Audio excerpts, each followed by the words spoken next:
अंतर्राष्ट्रीय व्यापार के पक्ष के बारे में हम ये जान रहे हैं कि अंतर्राष्ट्रीय व्यापार के पक्ष क्या है। माने अंतर्राष्ट्रीय व्यापार के 3 बहुत महत्वपूर्ण पक्ष होते हैं। ये है परिमाण, प्रखंडीय संयोजन और व्यापार की दिशा। दिशा छोटी की मात्रा से लिखेंगे हम लोग। तो इस तरीके से ये अंतर्राष्ट्रीय व्यापार के परिमाण क्या है, प्रखंडीय संयोजन क्या है और व्यापार की दिशा क्या है, ये अब हम पढ़ेंगे एक एक करके। दिशा छोटी की मात्रा से लिखेंगे। तो व्यापार का परिमाण का मतलब क्या होता है, समझें कि व्यापार की गई वस्तुओं माने तौल तथा सेवाओं के कुल मूल्य व्यापार का परिमाण होता है, या व्यापार का परिमाण कहा जाता है। परिमाण का मतलब होता है कुल योग, माने व्यापार की गई वस्तु तथा सेवाओं के कुल मूल्य, माने जो वस्तु और सेवाओं के कुल मूल्य को ही व्यापार का परिमाण कहते हैं। दूसरा था व्यापार संयोजन। संयोजन में पढ़ेंगे कि व्यापार संयोजन का तात्पर्य किसी देश द्वारा आयातित एवं निर्यातित वस्तुओं और सेवाओं के प्रकार से है।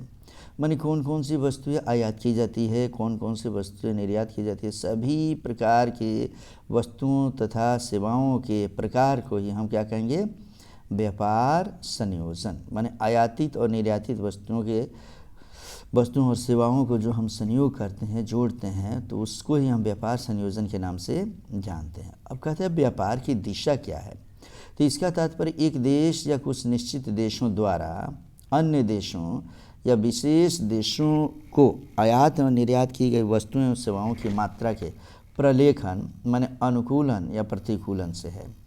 अर्थात विभिन्न काल में अलग अलग देश अलग अलग देशों के साथ अलग अलग मात्रा में व्यापार करते हैं, वो व्यापार की दिशा होती है। अर्थात जिस देश के साथ हमारा व्यापारिक संबंध अनुकूल होता है उसमें हम व्यापार अधिक करते हैं, और जहाँ व्यापार हमारे 2 देशों के बीच संबंध अगर बुरे हो जाते हैं तो वहाँ व्यापार हमारा कम होता है या नगण्य होता है।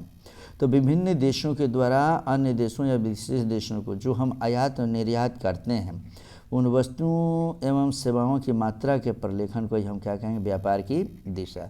माने व्यापार की दिशा सकारात्मक तब होती है जब किसी दूसरे देश के साथ हमारा संबंध सकारात्मक हो, और व्यापार की दिशा नकारात्मक तब हो जाती है जब दूसरे देशों के साथ हमारी कटुता शुरू हो जाती है। इस तरीके से अगर पूछे कि अंतर्राष्ट्रीय व्यापार के पक्ष क्या हैं, तो अंतर्राष्ट्रीय व्यापार के 3 पक्ष हम लिखेंगे। परिमाण, उसके बाद प्रखंडीय संयोजन। प्रखंडीय संयोजन को हम मूल रूप से व्यापारिक संयोजन के रूप में हम जानेंगे। यहाँ व्यापार संयोजन कहेंगे, प्रखंडीय न कहकर हम यहाँ व्यापार संयोजन कर लेंगे। और तीसरा है इसमें से व्यापार की दिशा। ये तीनों टॉपिक हमारा समाप्त होता है। अब अगले टॉपिक में हम पढ़ेंगे अंतर्राष्ट्रीय व्यापार के प्रकार।